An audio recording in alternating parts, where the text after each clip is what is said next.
Pasión por las montañas. El fantasma del K2.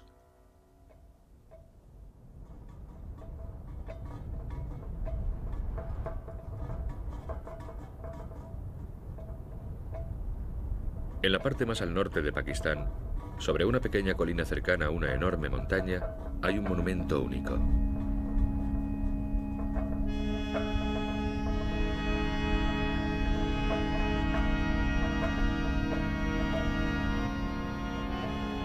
Fue erigido en 1953 para recordar a un joven montañero norteamericano. Pero desde entonces, muchos otros nombres se le han añadido. Es un testamento a la valentía y a la futilidad, a la ambición y al fracaso, a la fatal atracción de una montaña como ninguna otra. La montaña de los montañeros, la montaña asesina, la montaña sin nombre, el K2.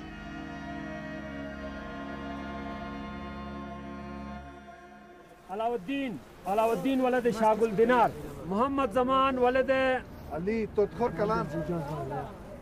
Ascoli, Pakistán, julio de 2000. Un grupo de porteadores está preparándose para una expedición al K2. Durante los últimos 100 años, ellos y sus antepasados han estado llevando sobre sus espaldas los sueños y los equipajes de montañeros extranjeros.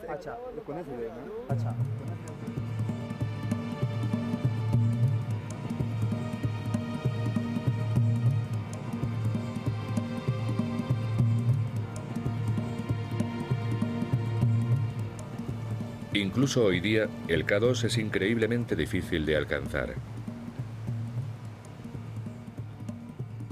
Está a casi 200 kilómetros de la ciudad más cercana, y la única forma de llegar hasta allí es a través de las montañas de Karakoram, en una larga jornada pasando por algunos de los territorios más espectaculares y abruptos del mundo. Solo llegar hasta el pie del K2 es una expedición en sí mismo. Después de 100 kilómetros caminando hasta el Beltor, das la vuelta y... Bueno, impresionante es una palabra manida, pero es que es impresionante. Fue medido por primera vez por el Servicio de Inspección Británico de la India. Lo llamaron Karakoram 2 o K2 para abreviar, y el nombre cuajó. Con 8.595 metros de altitud, es la segunda montaña más alta del mundo, solo 243 metros menos que el Everest. Es la más dura y la más peligrosa. Tiene una magnitud más seria que el Everest. Así que es el premio. Todos los montañeros que quieren hacer 8000 consideran el K2 el desafío más duro y el premio mayor.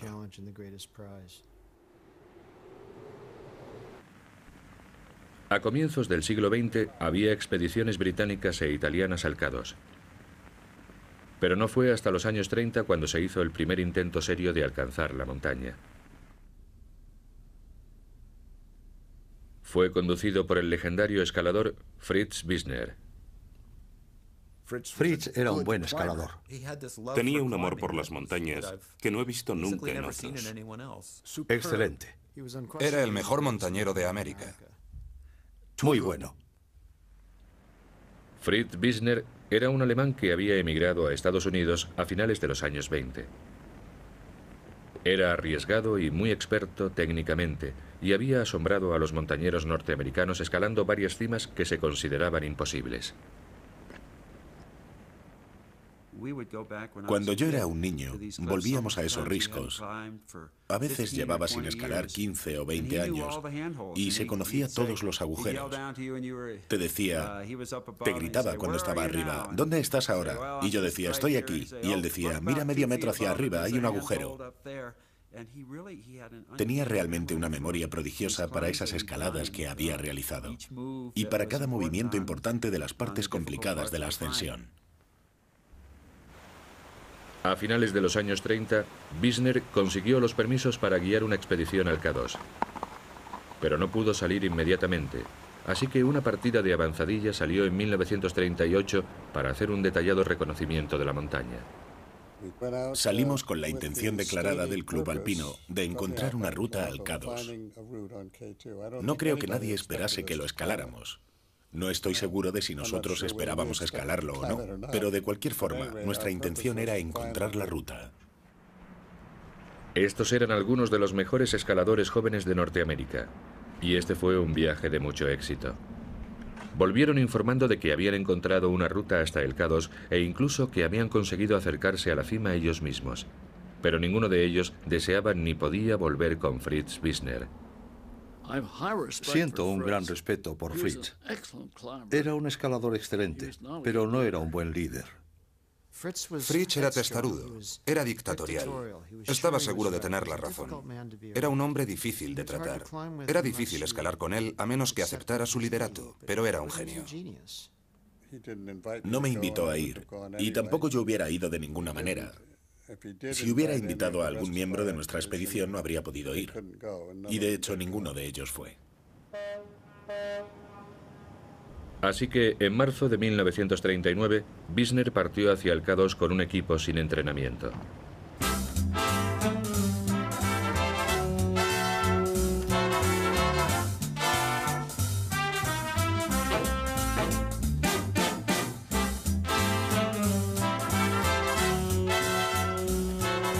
Dos semanas después, llegaron a Pakistán y se dispusieron a enfrentarse a una larga marcha. Contrataron a 9 sherpas y a un pequeño ejército de porteadores. Marcharon continente adentro. Ahora Fritz descubriría de qué estaban hechos sus hombres.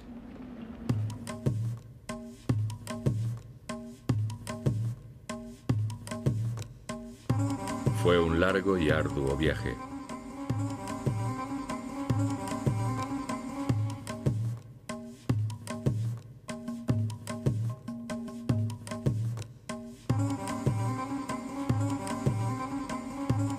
Aparte de Wisner, nadie más había ido al Himalaya. Jack Darrans era un escalador fuerte, pero nunca antes del K2 había visto a Wisner. Los otros eran o bien jóvenes e inexpertos o viejos e inexpertos. Dudley Wolfe era el más entusiasta y el menos competente del equipo. La gran atracción de Dudley era que llevaba con él un buen talonario de cheques. No era, desde luego, un gran alpinista. Dudley Wolfe era un rico playboy que en su corazón era un romántico. Había disputado competiciones de barcos, se había dedicado a la caza mayor e incluso había estado en la Legión extranjera. Se marchó al K2 durante la resaca de un triste divorcio. Dudley se dedicaba a cosas como navegar, disparar y escalar montañas. Cuando Dudley vino a Vermont a ver a mi padre, durante los meses anteriores a que saliera para aquel viaje, nos contó que iba a hacer aquello. Mi padre me dijo entonces, no sé por qué, pero creo que no vamos a ver más a Dudley.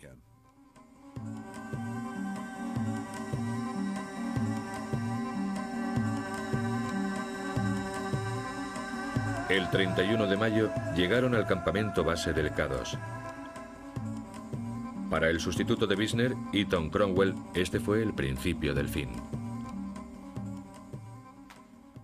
Cuando Cromwell llegó al K2, se dio cuenta de que como montañero estaba equivocado y de que quería irse a casa. Y esto fue un asunto esencial que provocó muchos problemas.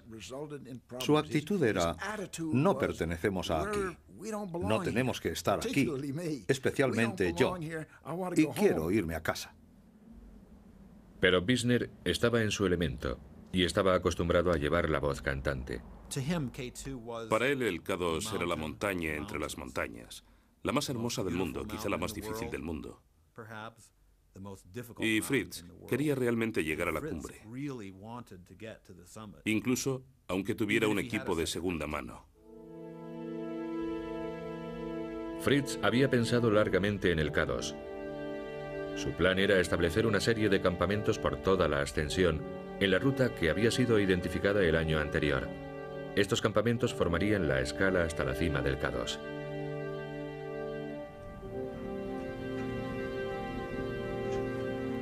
Durante un mes, Wisner halagó, animó y reprendió a sus hombres en la subida.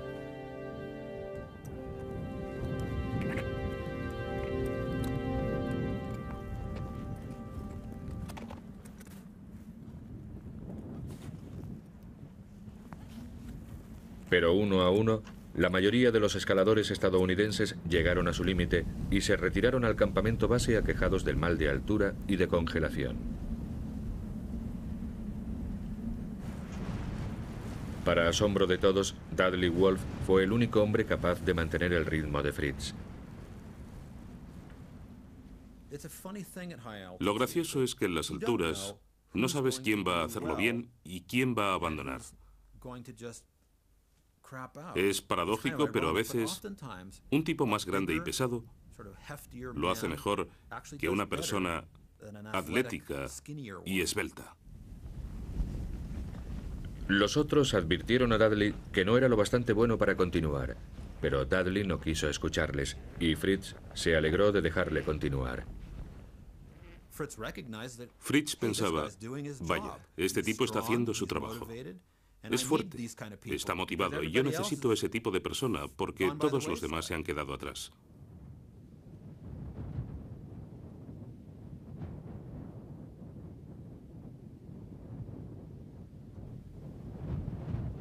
Después de 6 semanas de escalada, Fritz, Dudley y un Sherpa, Pasang Lama, alcanzaron el campamento octavo listos para intentar la ascensión a la cumbre.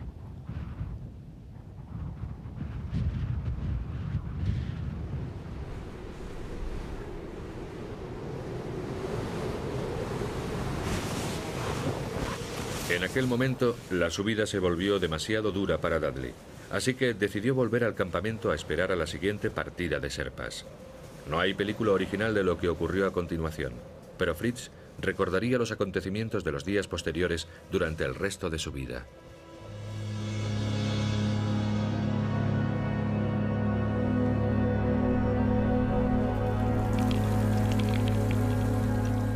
A las 6 de la tarde del 18 de julio de 1939, Fritz y Pasang se encontraban a 240 metros de la cima.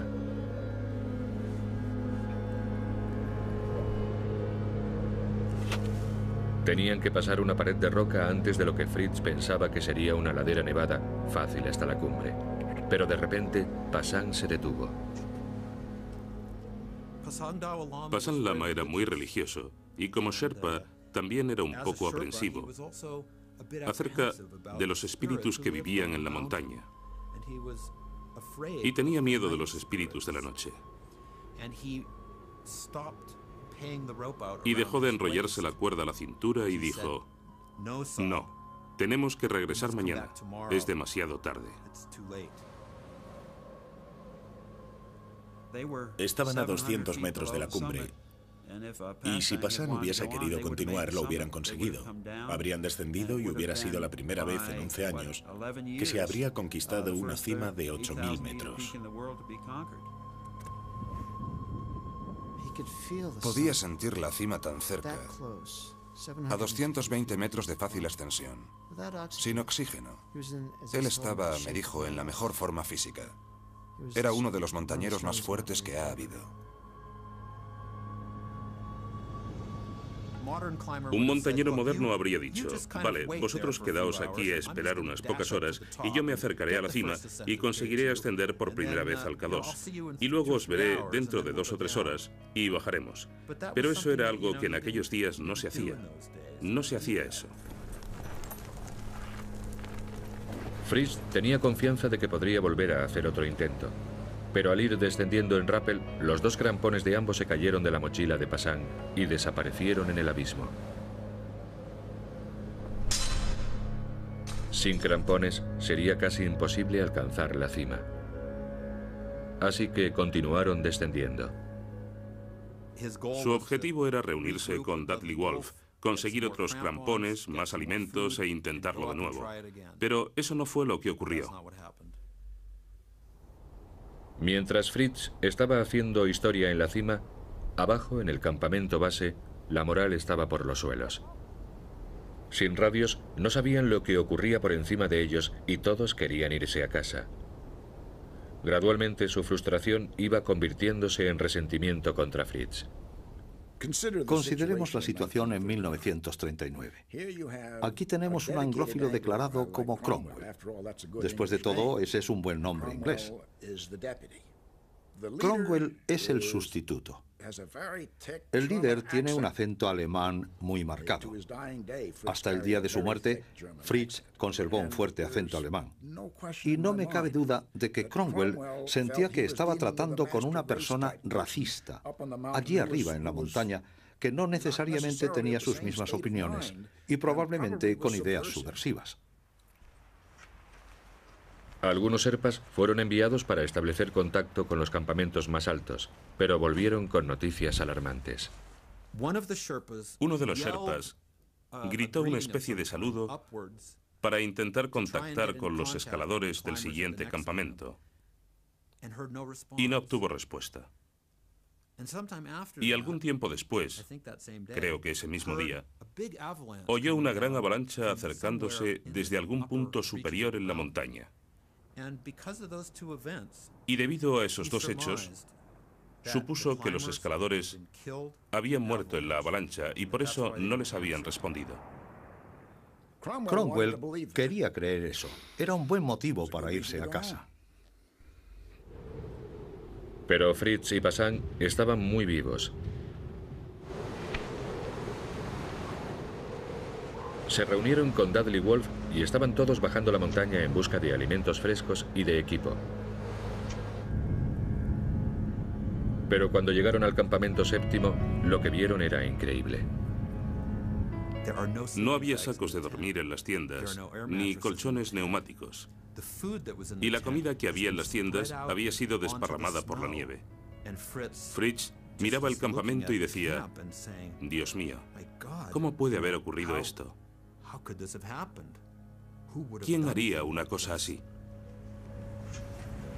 En su impaciencia por marcharse, Cromwell había ordenado que los campamentos inferiores fueran desmantelados y los Sherpas habían vaciado los demás al pensar que Wisner había muerto. Nunca se desmantelan los campamentos que quedan por detrás de los escaladores que van primero. No se hace, es un crimen. Fritz no se lo podía creer. Eso no era lo que él había ordenado. No tenían otra alternativa que seguir bajando. Durante todo el descenso de la montaña, Fritz asumía que había escaladores de apoyo. Bajaba, bajaba y bajaba. Tenía que seguir bajando, esperando encontrar a alguien. Y abastecimiento. Y recorrió todo el camino hasta el campamento base, el campamento primero, hasta que estaba asombrado por lo que había pasado. 2 días más tarde, hambriento y exhausto, Fritz llegó tambaleándose al final de la montaña, donde encontró a Cromwell y a algunos de los otros buscando su cadáver. Estaban listos para irse a casa. Habían recogido todo y estaban de camino. Marchaban todos descendiendo el glaciar. Fritz se quedó lívido. ¿Qué demonios está ocurriendo? ¿Qué habéis hecho? ¿Qué está pasando aquí? Estaba agotado totalmente. No le quedaban fuerzas. Había empleado hasta el último ápice de su energía.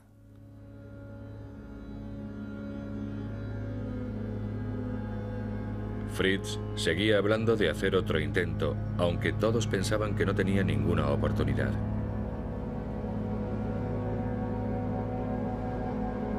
Pero había un problema.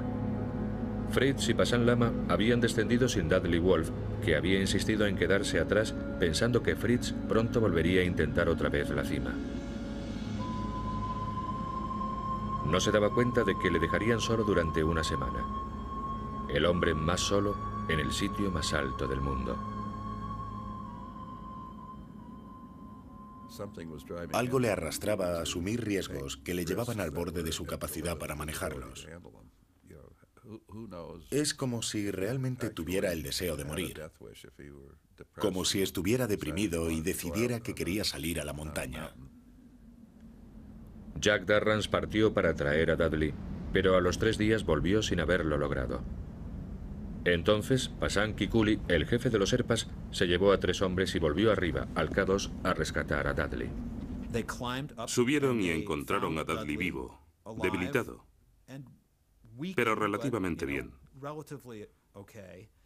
No había salido de la tienda en 2 días. Dudley Wolfe había llegado a un estado de apatía en el que no podía cuidar de sí mismo. De hecho, al final no salía de la tienda ni para hacer sus necesidades.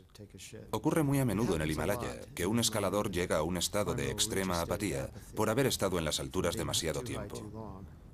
El proceso mental se estropea. Entras en una especie de sueño. Piensas, voy a descansar un poquitín más. Y eso es fatal. Dudley Wolfe dijo, ya bajaré mañana. Mañana. Así que los Sherpas bajaron a su campamento sexto, pasaron la noche y volvieron al campamento séptimo a la mañana siguiente. Solo 3 de ellos volvieron a subir ese día en concreto. Y esos 3 Sherpas, increíblemente valientes, y a Dudley, nunca más se les volvió a ver. El cuarto Sherpa regresó al campamento base aterrorizado y descorazonado.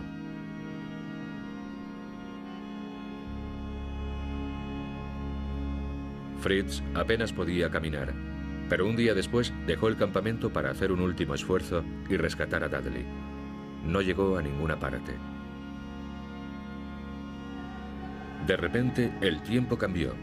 El K2 estaba cubierto de nieve y se vieron obligados a emprender la retirada. Cuando se alejaban caminando de la montaña, Fritz me lo contó, tenían ese terrible presentimiento al ver las nubes cerniéndose sobre la montaña y sabiendo que eso era el final de la historia. El equipo que había bromeado a la ida volvía amargado y enfadado y en 3 grupos distintos. En Norteamérica, Eaton Cromwell acusó a Wisner de asesinar a Dudley Wolfe. Y Clifford, el hermano de Dudley, comenzó una investigación sobre los hechos que rodearon la muerte de Dudley. Todo quedó en nada. Pero en el invierno de 1940 nadie sentía mucha simpatía por Fritz Wisner, el polémico escalador alemán. Nunca lo superó. Cuando ibas a visitarle podías ver cómo se le hinchaban las venas de la cabeza y golpeaba con el puño sobre el escritorio de su despacho para desahogar su frustración, el trauma de aquello, 50 años después.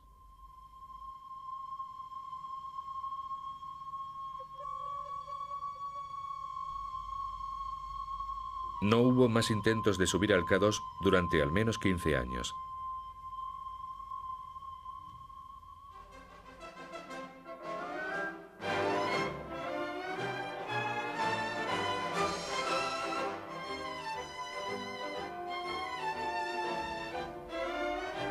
Durante la Segunda Guerra Mundial, varios de los mejores escaladores norteamericanos acabaron en el ejército, algunos de ellos desarrollando equipos y vestimentas para la lucha en la montaña.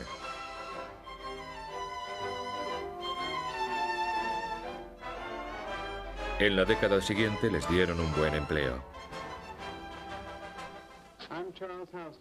Yo soy Charles Hursten, este es Bob Bates, y esa es nuestra montaña. La película que van a ver es la historia de nuestra lucha con esa montaña que ha tenido lugar hace poco tiempo.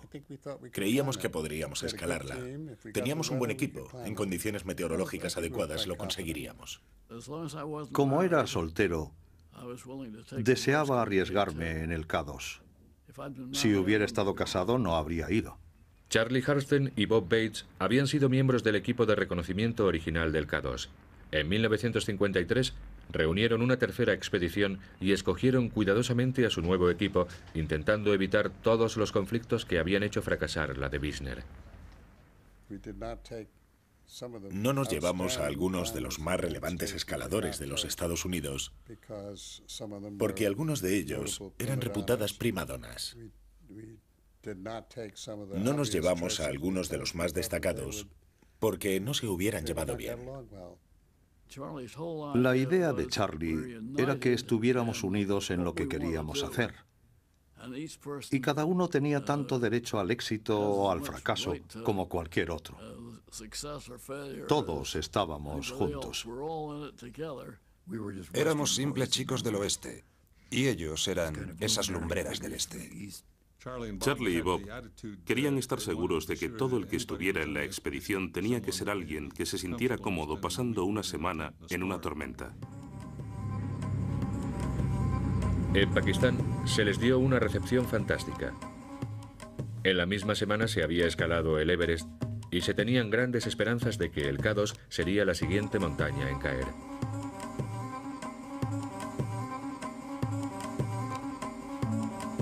En Rawalpindi se les unió el último miembro del equipo, un oficial británico, el capitán Tony Strader.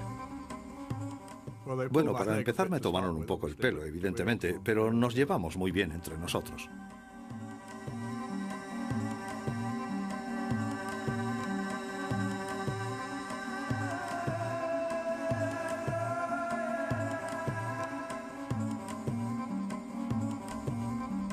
Tardaron 15 días en alcanzar el campamento base. Para mí fue mágico. Creo que todos estábamos enormemente emocionados.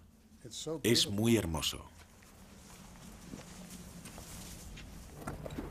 Las 2 primeras semanas fueron lentas pero firmes.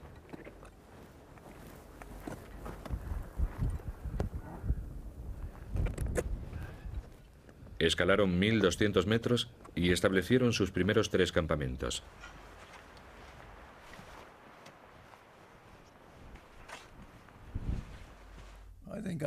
Creo que entonces estaba en la mejor forma física de mi vida, porque Bob Craig y yo estábamos trabajando para el ejército, escalando a todas horas en las alturas máximas de Colorado. Esta era la primera vez que yo estaba en esas altitudes. Y siempre tienes cierta aprensión de cómo va a reaccionar tu cuerpo. Das un paso y tomas aire, y otro paso y respiras, y otro y vuelves a tomar aire. O incluso tomas aire 2 o 3 veces entre paso y paso, así que todo se ralentiza. Cuando alcanzaron el campamento sexto de Wisner, vieron algunas desagradables muestras del desastre de 1939. Esperábamos encontrarnos con los cuerpos. Yo estaba muy enfadado por lo ocurrido en 1939. Passan Kikuli, que había sido amigo mío en 1938, había perdido la vida debido a la mala dirección de la expedición. Supusimos que encontraríamos algunos rastros de ellos, y de hecho así fue. Pete Schoening y yo nos encontramos con la tienda, y en ella estaban muy ordenadas las 3 mochilas. Estaba el bote del té y todo lo que habían preparado para la vuelta.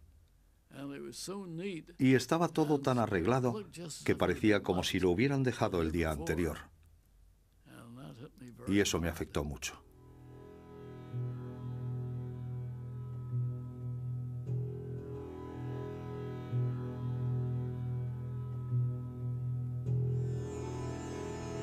Después de 10 días más, se establecieron en el 8º campamento. Ahora estaban a casi 1000 metros y a 3 días de la cima. Y su estado de ánimo era excelente. Sabíamos que podríamos tener una pequeña tormenta, pero que luego subiríamos hasta la cima. Y fue entonces cuando hicimos un sorteo para ver quiénes formarían parte del primer equipo y quiénes del segundo. Teníamos un acuerdo tácito. Charlie Halston y yo éramos los únicos con hijos, así que nos eliminamos enseguida.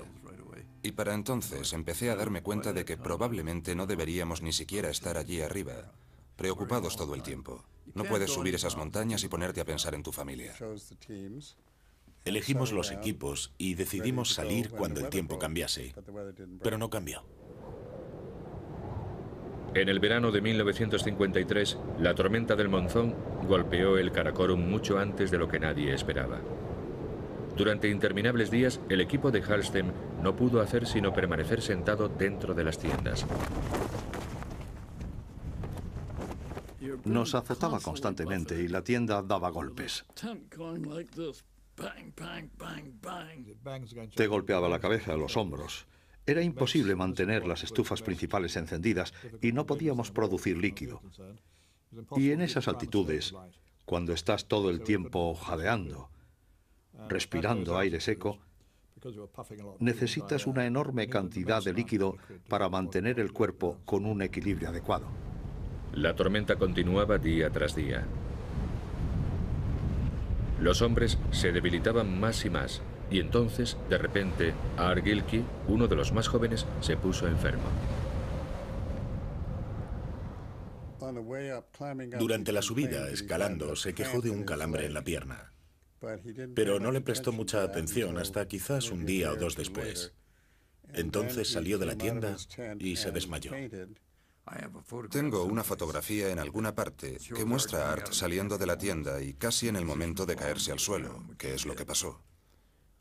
Nos dimos cuenta de que teníamos un problema grave. Sabíamos que ese no era un buen sitio para ponerse enfermo.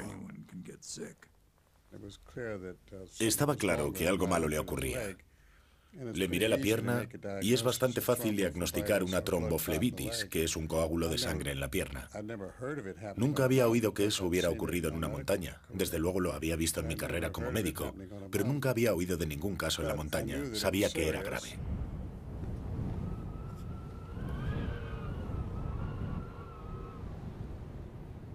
El 10 de agosto decidimos que teníamos que hacer algo porque para entonces ya tenía las dos piernas afectadas y coágulos en el pulmón.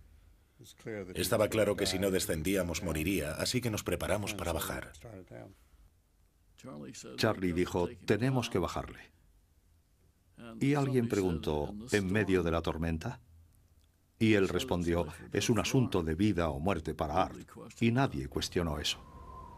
Arroparon a Gilkey lo mejor que pudieron y le prepararon para descender la montaña. Su meta era el campamento séptimo, a 200 metros por debajo de su posición.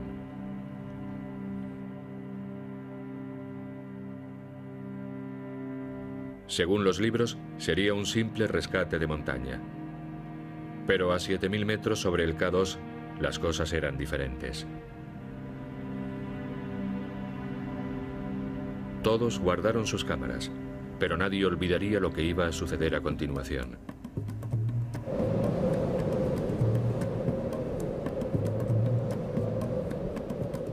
Después de varias horas, aún seguían lejos de casa.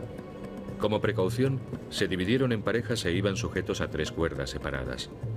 Pete Channing era el hombre que hacía de sujeción enganchado a una cuerda conectada con Art Gilkey.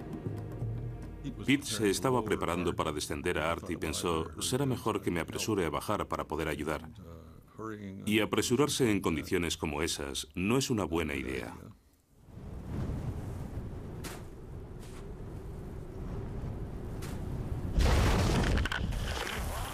Su cuerda se deslizó por debajo de Gilkey y entonces se enredó 2 veces alrededor de las 2 cuerdas que cruzaban la ladera. El peso tiró de la cuerda y yo salí despedido. Cogí mi piolet y lo clavé tan fuerte como pude. Y desde luego, al segundo siguiente salí volando. En cuestión de segundos, todas las cuerdas se habían enganchado y 5 escaladores estaban cayendo por el K2 sostenidos por un solo hombre más arriba. Podía ver las rocas acercándose y pensé que pronto me golpearían. Eso es lo que pensé, si es que pensé en algo. Bajaba de cabeza, boca abajo. No tenía ninguna sensación concreta. Me dije, bueno, hemos hecho lo que hemos podido y ya está. La cuerda se enredó por debajo y alrededor del piolet, y alrededor de mi cuerpo, de mis caderas, y la tenía agarrada con la mano derecha.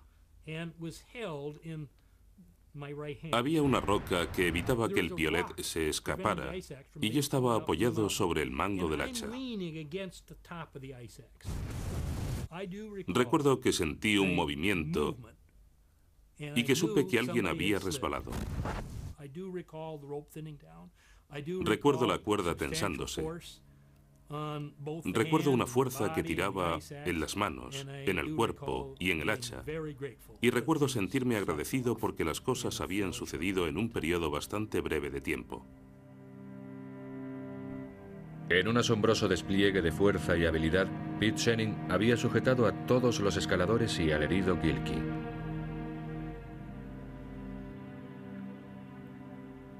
Yo caí, todos cayeron y Peter nos sostuvo. Un esfuerzo extraordinario por su parte. Golpeados y heridos, los hombres se arrastraron hasta la seguridad del campamento séptimo. Una hora después, se dirigieron hacia Gilkey, que todavía estaba enganchado a la ladera. Volvimos para ver lo que podíamos hacer por Arthur Gilkey, pero cuando llegamos allí nos encontramos con una terrible sorpresa. No nos habíamos podido poner las gafas de nieve en todo el día debido a la tormenta, así que probablemente todos veíamos un poco mal, muy borroso, pero Arthur no estaba allí. Al principio no podíamos creerlo. Entonces Bob Bates me amarró y yo me acerqué al punto exacto donde había estado, y la nieve estaba blanda alrededor. Debía de haber habido una avalancha que se lo había llevado. Para entonces sabíamos que nuestras vidas estaban en peligro. Teníamos que seguir avanzando. E incluso entonces esperábamos, bueno, al menos yo personalmente, deseábamos que no hubiera sufrido. Yo creo que en gran medida, si es que éramos capaces de sentir algo, sentíamos una especie de alivio por no tener que regresar todos heridos o con dificultades físicas.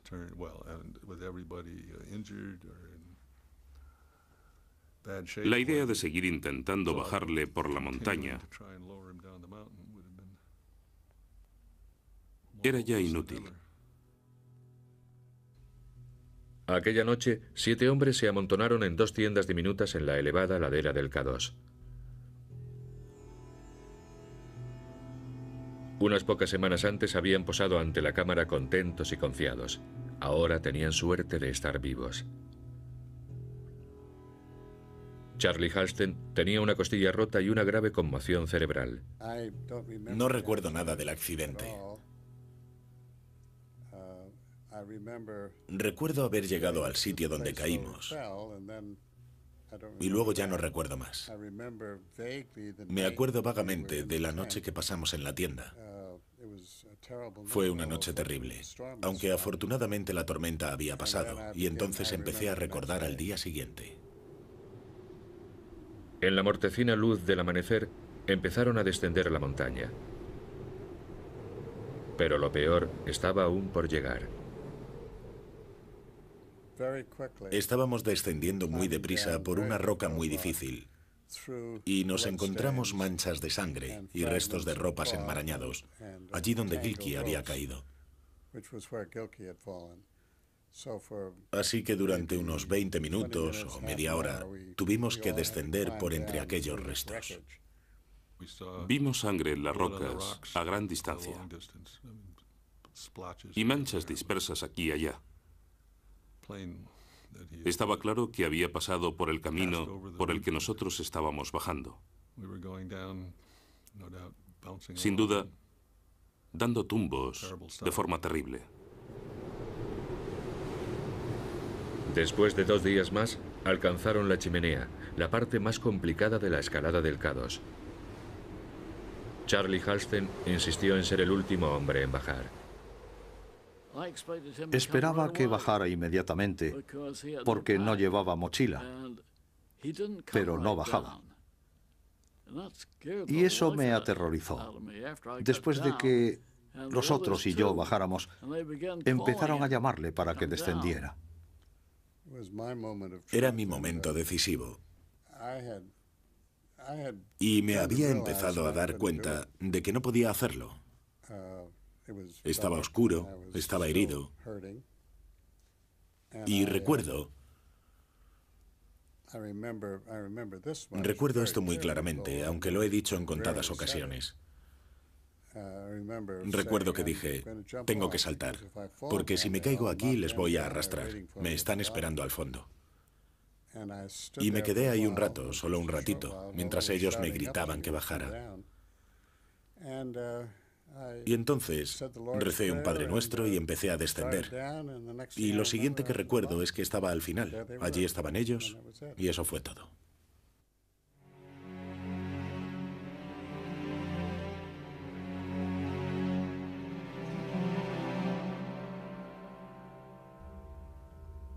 Un día después, heridos y agotados, se reunieron con su equipo de apoyo.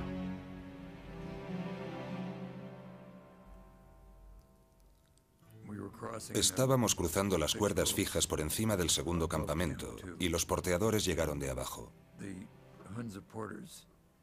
Y nos saludaron en esas cuerdas. Y fue algo muy emocionante. Hubo muchas lágrimas.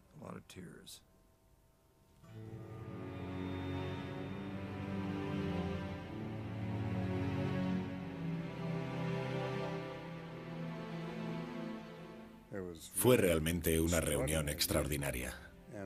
Nos dieron comida y bebida y nos acostaron. Y al día siguiente bajamos al campamento base. Fue un encuentro maravilloso, sí.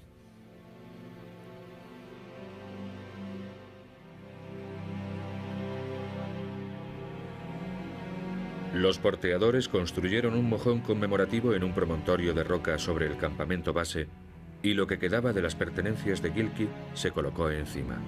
Bob Bates dijo unas oraciones, pero solamente 4 de los demás estaban en condiciones de llegar allí.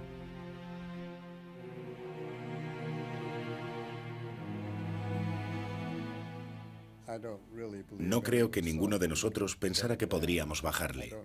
No sé. No creo que nadie pensara cuál iba a ser el resultado. Creo que nos habíamos hecho a la idea de que teníamos que intentar bajar con él, no importaba cómo. Pero cuando pienso en lo que teníamos que hacer para bajar, creo que no teníamos ninguna oportunidad. Cuando finalmente regresaron a Estados Unidos, fueron primera plana en las noticias. George Bell tenía los pies congelados y tuvo que ser sacado en camilla de la montaña. Los periodistas le preguntaron, ¿cómo ha sido? ¿Cómo es el K2? Y George instintivamente respondió, es una montaña salvaje, intenta acabar contigo. Así que los titulares del día siguiente fueron, el K2, la montaña salvaje.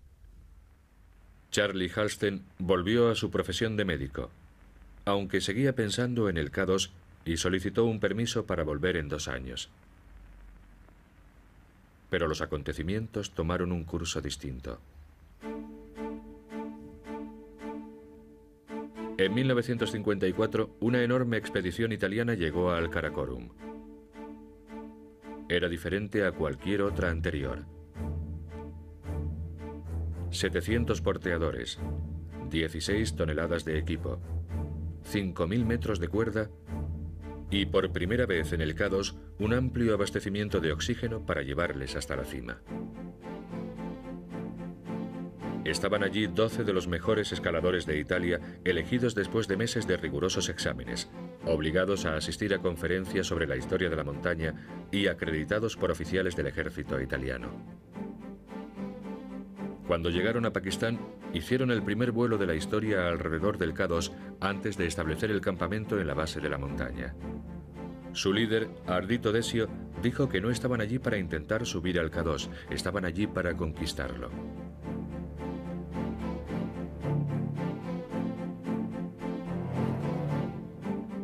Los escaladores siguieron la misma ruta que Halsten y Wisner, estableciendo campamento tras campamento y abriéndose paso hacia arriba por la cadena del sudeste hacia la cumbre.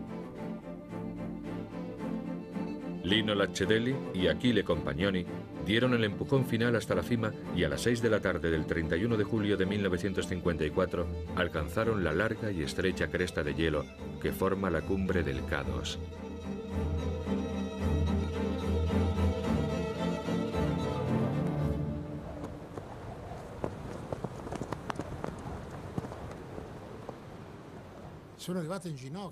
Estaba en la cumbre de rodillas, pero podía verla. Allí estaba, la cima. Ya no había que continuar. Y me puse a llorar, muy emocionado. Me quedé allí varios minutos mientras me apoyaba en el piolet para recuperar el aliento. Parecía imposible, pero lo habíamos conseguido. Ocurriera lo que ocurriera después, habíamos llegado a la cima.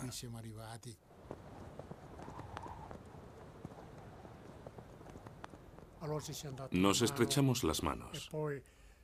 Miramos a nuestro alrededor, a los picos de las otras montañas, para ver si era cierto.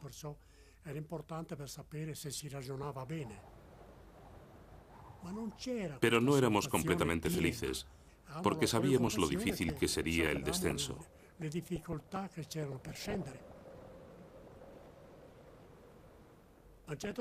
Compagnini tenía mal de altura y me dijo: estoy cansado, voy a quedarme aquí. Vamos a descansar aquí. Yo le dije: no, vamos a descender. Y si no lo haces, te doy con el piolet. Teníamos que ser severos con nosotros mismos. Y entonces dijo: de acuerdo, bajemos, ponme los guantes. Porque ninguno de nosotros podía hacerlo por sí mismo. Pero el izquierdo se cayó y desapareció. Y entonces yo le dije: toma el mío. Y él dijo: de acuerdo, vámonos. Las noticias de su heroico ascenso fueron retransmitidas por todo el mundo. El K2 había sido escalado finalmente.